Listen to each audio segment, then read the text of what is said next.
Hi, and welcome back to Scratch. Today, we're going to make a dill potato salad. If you'd like to support the channel, please like and share this recipe.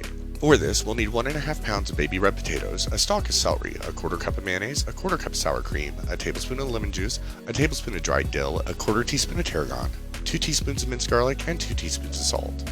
We'll start by thoroughly rinsing our potatoes. Next, we'll chop our potatoes into approximately 1-inch cubes. The smaller we cut the potato, the quicker they will cook. After we've chopped our potatoes, we'll fill a large pot with water to cover the potatoes by 2 to 2.5 inches. Then, we'll set our pot on the stovetop over high heat, add our 2 teaspoons of salt, and bring our potatoes to a boil. We'll allow the potatoes to boil for 20 minutes, until they're soft and tender. After 20 minutes, we'll check our potatoes for doneness. They should be tender yet firm. Our potatoes are done, so we'll remove them from the heat and drain them. We'll allow these to cool for approximately 20 minutes before we continue working with them.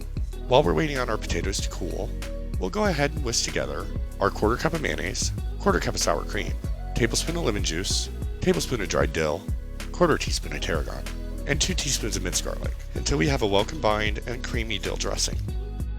Then, we'll rinse and finely chop our celery before adding it to our dill dressing.